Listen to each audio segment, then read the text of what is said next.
রাজধানীর বেশ জনবহুল এরিয়া মুগদা মান্ডা। এখানে এসেই একটি কাজ দেখে আমাদের চোখ আটকে যায়। লক্ষ্য করুন, এই লোকগুলো রাস্তা ঠিক করছে। ইটের টুকরা কুড়িয়ে রাস্তা মেরামতের কাজে ব্যস্ত এরা কেউই এই এলাকার বাসিন্দা না। এরা এই পথে যাতায়াত করে মাত্র। নিজেদের কষ্টে এখন নিজেরাই রাস্তা ঠিক করছে।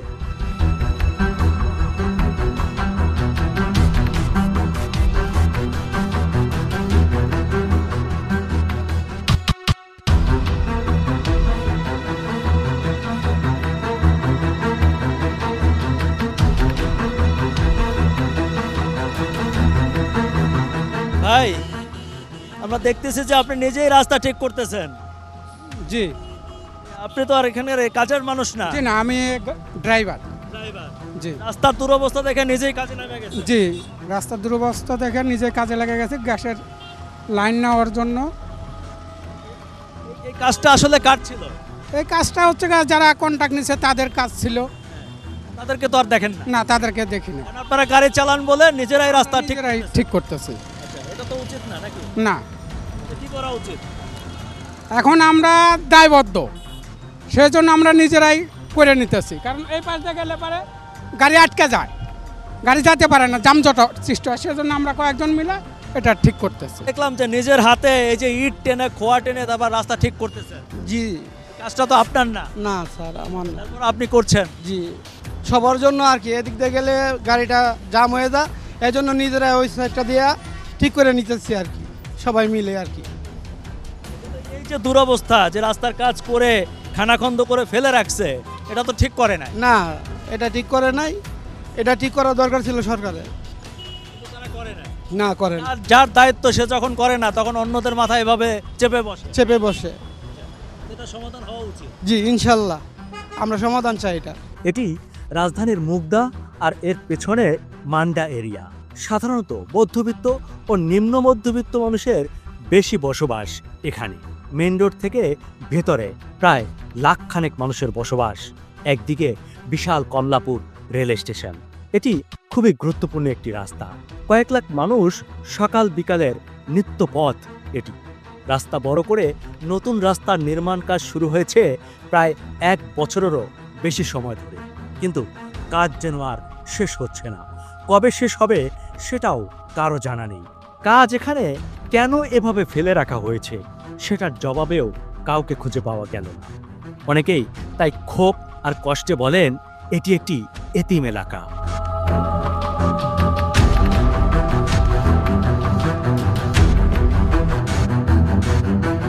সুপ্রিয় দর্শক মণ্ডলী, আসসালামু আলাইকুম। আপনাদেরকে আজ আমি নিয়ে এসেছি মুগদা এরিয়াতে।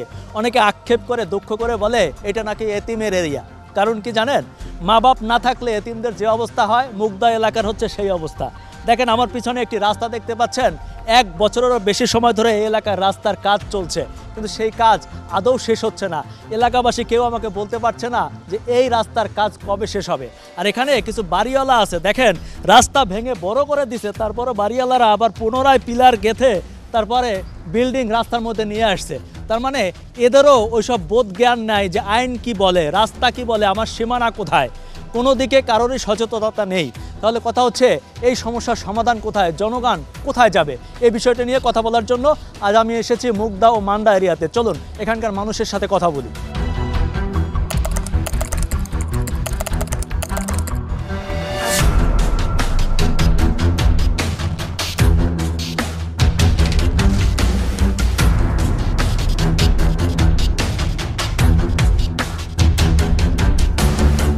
এই এলাকার মানুষ ভেদে আবার তথ্যেরও রয়েছে বেশ গরমিল। অনেকে মনে করেন এই ভোগান্তির মূলে সিটি কর্পোরেশন, আবার অনেকে বলেন না, এলাকার বাড়ির মালিকদের কারণেই কাজ করতে পারছে না সিটি কর্পোরেশন, তাই এই ভোগান্তি। দোষ যারই হোক, ভোগান্তি তো সকলের, তাই না?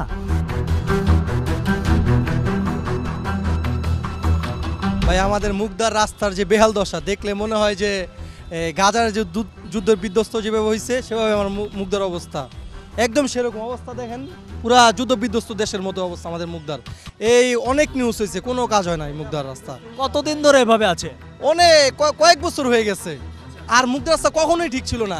এক পাশ ভাঙে তো আরেক পাশ ঠিক থাকে, আরেক পাশ ঠিক থাকে তো আরেক পাশ ভাঙে, এভাবে চলতেছে। এক পাশ ভালো রাখে আবার ওই পাশ ভেঙে যায়, আবার ওই পাশ ঠিক করে আবার এই পাশ ভেঙে যায়, এভাবেই চলতেছে। আর এখন পুরা মুগদার পুরা রাস্তাই ভাঙা, একদম কোনো বের হওয়ার কোনো রাস্তা নেই। যে একজন মানুষ অসুস্থ হবে, অ্যাম্বুলেন্স যাবে, এটার কোনো ওয়ে নাই। ওই পাশে রাস্তাটা কাটছে, এই পাশে রাস্তাটা কাটছে, এই দুইটাই মেন সড়ক, এই দুইটা মেন সড়কে কাটিয়ে ফেলছে। পুরা অবস্থা খারাপ, কোনো রিক্সা কিচ্ছু যায় না। আর প্রতিদিন অটো রিক্সা অ্যাক্সিডেন্ট হয়, অটো রিক্সা দিকে বাচ্চারা পড়ে যায়, মহিলা মানুষ পড়ে যায়, পড়ে দুর্ঘটনা ঘটতেছে অহরহর।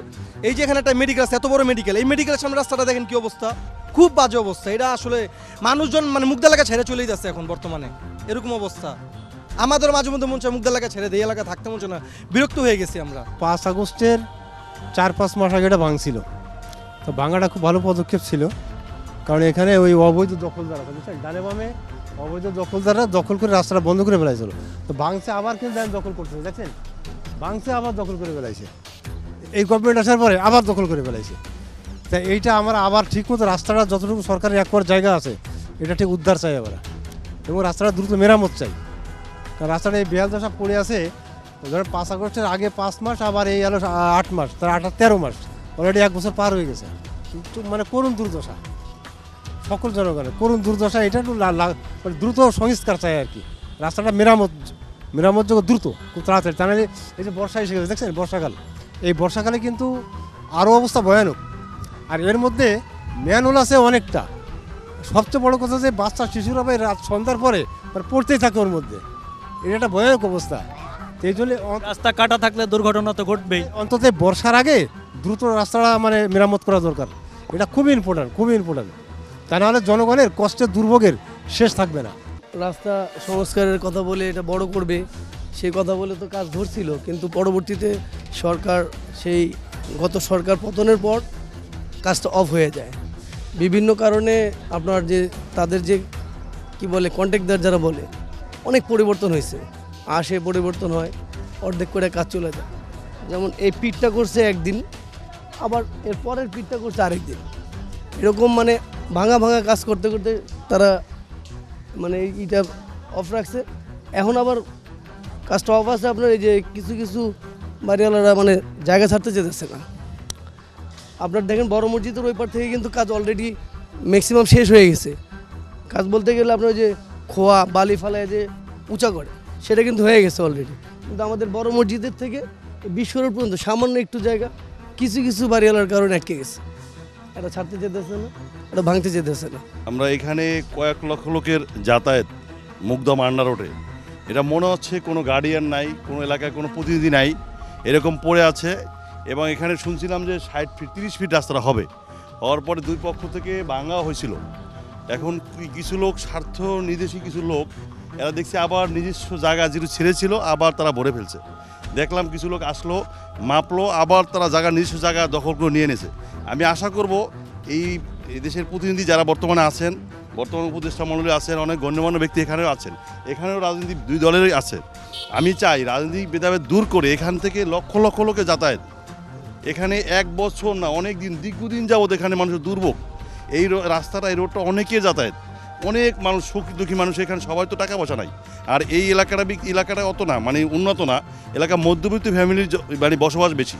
এখানে বেশিরভাগই দেখলাম যে দূরে এলাকায় কাজ করে, এই যে মতিঝিলে কাজ করে, নিউ মার্কেট কাজ করে, অনেক লোক এখানে বসবাস করে। সন্ধ্যা থেকে মানে বিকাল 5টা থেকে রাত 10টা থেকে কয়েক লক্ষ লোক এখানে যাতায়াত করে, কিন্তু কেউ তাকাই দেখতেছে না, এর কোনো বাপ মা নাই, এটা নিয়ে কেউ মাথা ঘামাচ্ছে না।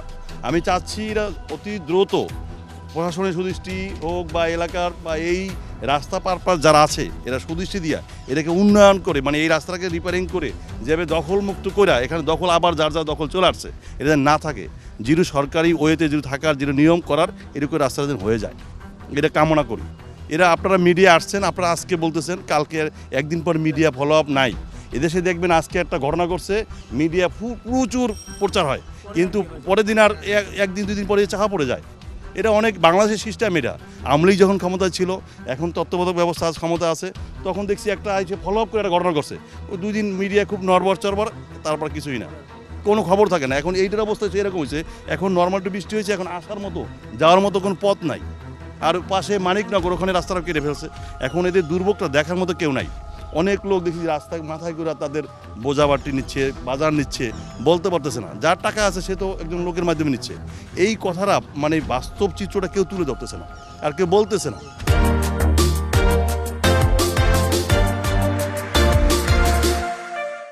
অভিযোগ আছে এই এলাকার সাবেক কাউন্সিলর, আওয়ামী লীগ নেতা কোনো নিয়ম কানুন তোয়াক্কা না করে পেছনে অবস্থিত কিছু হাউজিং কোম্পানিকে সুবিধা দিতে রাস্তা বড় করার নামে ভেঙে ফেলেন বেশ কিছু বাড়ি। এমত অবস্থায় বাড়ির মালিকগণ কোনো উপায় না পেয়ে শেষ পর্যন্ত কোর্টের দ্বারস্থ হন।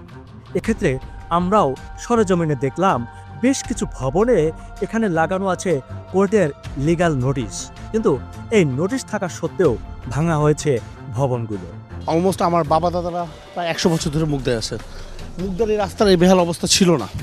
এই বেহাল অবস্থার জন্য একমাত্র দায়ী হলো এলাকার যে আগের যে সাবেক কমিশনার BM সিরাজুল ইসলাম, উনি আওয়ামী লীগের একজন কর্মী ছিলেন। উনি এসে এই এলাকার যে রাস্তাটা, এই রাস্তাটা পুরো ধ্বংস করে দিচ্ছে। প্রথমত আমরা যারা আজকে প্রায় 1-150 বছর যাবৎ মুগদা এলাকায় আছি, তাদের সবাইকে তাদের বাসা বাড়ি সে জোর করে ভাঙাইছে সিটি কর্পোরেশনের মাধ্যমে। পরে সে বললো যে রাজুকের কথা, বাট এটা রাজুক কোনোভাবে জড়িত ছিল না। আমরা যারা কেস করলাম, আমরা প্রায় 100-200 বাড়িওয়ালা মিলে এটা কেস করার পরে আমরা জানতে পারলাম যে না, এটার সাথে কোনোভাবে রাজুক জড়িত না। সে জোর করে সিটি কর্পোরেশনের লোক দিয়ে আমাদের বাড়িঘর ভাঙাইছে এবং আমাদেরকে অবৈধ ঘোষণা দিয়েছে। অথচ আমাদের প্রত্যেকের বাড়ির দলিল, আমাদের বাসার সবার খাজনা রিসিট, ইলেকট্রিসিটি বিল, এমনকি সিটি কর্পোরেশনের যে আমরা যে চার্জ দিচ্ছি, ভূমি যে আমাদের যে জায়গার যে আমরা যে দিচ্ছি, জরিপের যে টাকাগুলো দিচ্ছি, সব কিছু আমরা ক্লিয়ারেন্স ঠিক আছে। তারপর তারা আমাদেরকে জোর করে আমাদের প্রত্যেকের বাড়ির সামনে থেকে, কারো বাড়ির সামনে থেকে 15 ফিট, কারো বাড়ির সামনে থেকে 20 ফিট সে ভাঙাইছে। এবং সে ভাঙানোর সময় রাস্তাটাকে একদম মানে ধ্বংস করে দিয়ে গেছে। আজকে প্রায় 1-1.5 বছর হয়ে গেছে এই রাস্তাটার কোনো উন্নতি নেই। মানে আমরা ঢাকা শহরে থেকেও আমাদের মনে হয় যে আমরা মানে গ্রামে থাকি, মানে গ্রামের রাস্তাও এর চেয়ে উন্নত, গ্রামের রাস্তাও এর চেয়ে উন্নত। বাট আমাদের বর্তমান যে অবস্থা হয়েছে, মানে একটা মানুষ চলাচল করতে পারে না। প্রথমত তার কোনোভাবে সে পারেই না একটা মানুষকে, একটা বাড়িওয়ালাদেরকে সে জোরপূর্বক এই বাড়িগুলো ভাঙানোর, তার কোনো অধিকার নেই। সে ভাঙাইছে, ভাঙানোর পরে সে রাস্তাটা বেহাল অবস্থা করে দিয়ে চলে গেছে। এখন আমরা এই অবস্থাতে এটাই চলছি। সিটি কর্পোরেশন এই রাস্তাটার উদ্যোগ নিচ্ছিল যে 3 মাসের ভিতরে তারা ঠিক করে দেখাবে, কিন্তু তারা 3 মাস তো বাদ দেন, 6 মাস যে 9 মাসে এখন অলমোস্ট শেষ হয়ে গেছে, তারপর তারা এটার মানে কোনো উদ্যোগ নিয়ে কিছু করতে পারেনি। এটার জন্য একমাত্র দায়ী হলো গিয়ে বর্তমানে সিটি কর্পোরেশন। আর আমরা এখানকার যারা এলাকা বাসিন্দা আছে, আমরা সবাই এটা নিয়ে খুব মানে ঝামেলায় আছি। আশা করি এই মিডিয়ার মাধ্যমে অন্তত এই জিনিসটা বাংলাদেশের যারা এই মুহূর্তে আছে, দায়িত্বে আছে, তাদের কানে পৌঁছাবে। আর সিটি কর্পোরেশন আশা করি যে আমাদের রাস্তাটা ঠিক করে দেবে। সিএস খতিয়ান অনুযায়ী সরকারি সম্পত্তি, কিন্তু দিয়ারাতে জনগণের নামে করে ফেলছে পয়সা খরচ করে। এতে করি এখন সিএস খতিয়ান যদি দেখে গভর্নমেন্ট, এটা সরকারি সম্পত্তি রাস্তা, এটা 60 ফিট রাস্তা, 60 ফিট রাস্তা আছে গভর্নমেন্ট ডিসি ব্রিটিশ আমল থেকে এটা 60 ফিট রাস্তা দেখানো হয়। কিন্তু মালিকানাধীন পরে দিয়ারা খতিয়ানে আসা, দিয়ারা খতিয়ান যখন হয়েছে তখন যার যার নামে জায়গাটা নিজের নামে করে নিয়েছি। দিয়ারা খতিয়ানের পর থেকে এখন এই জায়গাটা আসলে সরকারি জায়গা। এখন জনগণ দাবি করে এটাকে, আমি এটা ডিএসের খতিয়ান অনুযায়ী দেখি, ডিএস খতিয়ান অনুযায়ী আমি জানি। আচ্ছা, যদি আপনাদের অবজেকশন আপনারা বলেন ভাই, অসুবিধা। আচ্ছা, এবার আপনাদের কথা বলেন। এটা আমাদের মালিকানাধীন জায়গা, ঠিক আছে। আমাদের বাপচাদারা জায়গাটা ছাইড়া গেছে, একটা রাস্তা তৈরি হয়েছে, ঠিক আছে। সেই ক্ষেত্রে এখন তারা বলতেছে যে আমাদের বাড়ি থেকে রাস্তা একটু বড় হওয়ার জন্য 2 পাশ থেকে আপনারা 5 ফিট 7 ফিট করে ছেড়ে দেন। আমাদের তো এইভাবে ছাড়াই আছে, আমাদের বাপদাদার সম্পত্তি, আমরা এটা দিয়ে দিছি ছিল। এখন বর্তমান যে রাস্তাটা যে যতটুকু পরিমাণে আছে, তারা যতটুকু রাস্তা করে যাক, তারা বলতেছে সেটা করবে না। তারা আপনারা পরিবার 2 পাশ থেকে আপনারা 5 ফিট 7 ফিট করে ছেড়ে দেন, ঠিক আছে। কেন আমরা আমাদের যদি জায়গা তাদের নিতে হয়, তাহলে আমাদেরকে কিছু ক্ষতিপূরণ দেখ, বা আমাদের জায়গার ক্ষতিপূরণ দেখ, তারা নিয়ে যাক, ঠিক আছে। সব জায়গাতে সরকারি, কিন্তু আমাদের জায়গা যদি আমাদের বা মালিকানাধীন বা আমাদের বাপদাদার সম্পত্তি তারা নিতে চায়, তাহলে আমাদের সরকারি জায়গায় আমাদেরকে কিছু দেখ, ক্ষতিপূরণ দেখ, তারা আমাদের জায়গা নিয়ে যাক। আমরা তো যাই না, আমরা চাই রাস্তা বড় হোক, কিন্তু সেই ক্ষেত্রে আমাদেরকে কিছু দেখ, আমাদেরকে দিয়ে তারা আমাদের রাস্তা নেক। দর্শক, এদের কথাগুলো অমূলক নয়। বরাবরই বড় হাউজিং কোম্পানিগুলোর সাথে পেরে ওঠা সত্যি কষ্টের। এই এরিয়ার পেছন দিকে বেশ কয়েক বছর আগে কয়েকটি হাউজিং কোম্পানি তাদের কার্যক্রম শুরু করে। প্লট ও ফ্ল্যাট বিক্রির পরে এই এলাকায় লোকসংখ্যা হঠাৎ বেড়ে যায়, চাপ পড়ে যায় রাস্তার উপর। কারণ ওই হাউজিং এরিয়ার লোকজন বের হবার একমাত্র পথ হচ্ছে এটি। প্রয়োজন পড়ে রাস্তা বড় করার। এগুলো সব হচ্ছে পৈতৃক সম্পত্তি। এখানে যদি সিএস রেকর্ড RS রেকর্ড, এখানে কোনো রোড ছিল না, এখানে তো উভয় পাশ থেকে ছেড়ে ছেড়ে রাস্তাটা করা হয়েছে, জানি ওই সাইডে লোক যেতে পারে। পিছনে আমিন মোহাম্মদী ফাউন্ডেশন, ওদিকে জানি মানুষ যেতে পারে, মান্ডা এলাকা জানি ডেভেলপ হইতে পারে। এই কারণে এখন ওই দিকের লোকেরা প্রেশার দিতেছে যে আপনারা রাস্তা বড় করে দেন। আপনার পকেটের মোবাইল আপনি দিবেন আমাকে? তা একজন কেমনে একজনের জায়গা ছেড়ে দেয়, তাই না? হ্যাঁ, আমরা অবশ্যই রাস্তা চাই, এলাকার জন্যও চাই রাস্তা বড় হোক, সবভাবে চাই, কিন্তু এটা একটা প্রসেস আছে। সরকারিভাবে যদি এটা অধিগ্রহণ করতে চায়, আমরা সবাই বলেছি যে আমরা রাস্তা বড় করতে চাই, অবশ্যই চাই রাস্তা বড় হোক, এলাকার উন্নয়ন হোক, কিন্তু এটা অ্যাকুরেট ওয়েতে হোক, প্রপার ওয়েতে হোক। এছাড়া তো কেউ এটা ধরেন দিতে চাচ্ছে না। তারপরেও আমরা এলাকাবাসীরা বলছিলাম যে হ্যাঁ, যতটুকুন কম্প্রোমাইজ করে কেউ যদি কিছুটুকুন ছেড়ে টেরে, যেমন যার রাজুকের প্ল্যান অনুযায়ী 5 ফিট ছাড়া আছে, সে যদি কিছুটা দেয়, এদিক থেকে যদি কিছুটা দেয়, তাহলে যদি রাস্তাটা বড় হয় তাও করা যদি যায় যতটুকুন পারি। কিন্তু না, এটা এখনও অনেক মহল থেকে এক চক্র গেছে, কিন্তু তারপরও বহু মহলের প্রেশার আছে যে রাস্তা আরও বড় হোক, বাড়ি সরায়, পিসি সরায়, মানে রাস্তা বড় হোক। তো এটা আসলে কিভাবে সম্ভব হবে আল্লাহ জানে। এলাকার বাসিন্দা সাধারণ খেটে খাওয়া মানুষ যারা প্রতিদিন এখান থেকে কাজে যান, তারা এত শত কারণ জানে না, বোঝে না। তারা চায় এই খানাখন্দের আর ভাঙাচোরা থেকে মুক্তি হোক, তাদের একটু চলাচলের শান্তি, আর একজন মানুষ অসুস্থ হলে যাতে হাসপাতালে নিয়ে যেতে পারে সেই অ্যাম্বুলেন্স চলার ব্যবস্থা। এসব কিছু না পেয়ে অতিষ্ঠের চরম পর্যায়ে চলে গেছে এখানকার মানুষ। তাদের ধৈর্যের বাঁধ এতটাই ভেঙে গেছে যে তারা আমাদের নিউজ টিমকেই প্রশ্নবাণে জর্জরিত করে ফেলেছে। রাস্তায় ময়ূর একবারে নেতা আদমর হইব, নেওয়ার মতো কোনো মানে সময়ও নাই, আমি যাওয়ার মতো কোনো রাস্তাও নাই। শুধু আয়া ওই যে এই চ্যানেল ওই চ্যানেল আয়া বক্তব্য দেয়, বাস মানুষের কথা শুনে শুনে জায়গা, কোনো চ্যানেলে তো কোনো কাজ করতে দেখি না। চ্যানেল তো করবে না, এটা তো কর্তৃপক্ষ করবে, আমাদের কাজই তো আপনাদের কথা শোনানো। হ্যাঁ, শুই না, আমরা তো বলতেছি, আপনারা পৌঁছায় যায় বলেন যাতে দ্রুত এই কাজটা করে। এটা তো হইতেছে না। আমরা তো আর রাস্তার কাজ করি না, আমরা আপনাদের কথা মানুষকে শোনাই, সরকারকে শোনাই। লাভ হইতেছে না, আমরা বইলেও লাভ হইতেছে না, ভোগান্তি শেষ নাই আমাদের। সিটি কর্পোরেশন বলছে কিছু বাড়ি এখনো এমনভাবে রাস্তার মধ্যে পড়ে আছে যা না ভাঙলে রাস্তার কাজ শেষ করা যাবে না। আবার লক্ষ্য করুন, কিছু ভবন ভাঙার পর রাস্তার কাজ দেরি হচ্ছে, সেই সুবাদে পুনরায় তাদের ভবনের ভাঙা অংশ আবার পুনর্স্থাপন করায় ব্যস্ত হয়ে পড়েছে।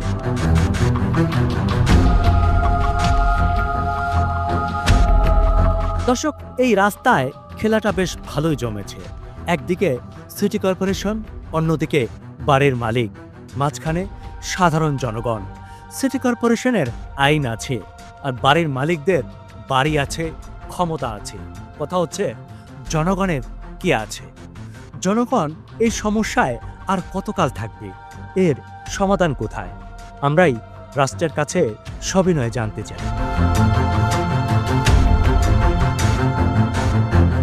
দর্শক, এখানকার কিছু মানুষের স্বার্থের কারণে এভাবে লাখো মানুষের ভোগান্তি হচ্ছে। আমরা প্রায় দেখি যেমন জনদুর্ভোগ সাধারণত কিছু মানুষের স্বার্থের কারণেই হয়ে থাকে। মানুষের এই স্বার্থ পরিত্যাগ করলেই এই সমস্যার সমাধান সম্ভব বলেই আমরা মনে করি। দর্শক মণ্ডলী, আপনার চোখ কান খোলা রাখুন। আপনার চোখেও যদি এমন কোনো সমস্যা দেখা যায়, তাহলে আমাদের মাধ্যমে সমাধান খুঁজতে পারেন। স্ক্রিনে দেখানো এই নাম্বার কিংবা এই ফেসবুক পেজের মাধ্যমে চাইলে আপনি আমাদের সাথে যোগাযোগ করতে পারেন।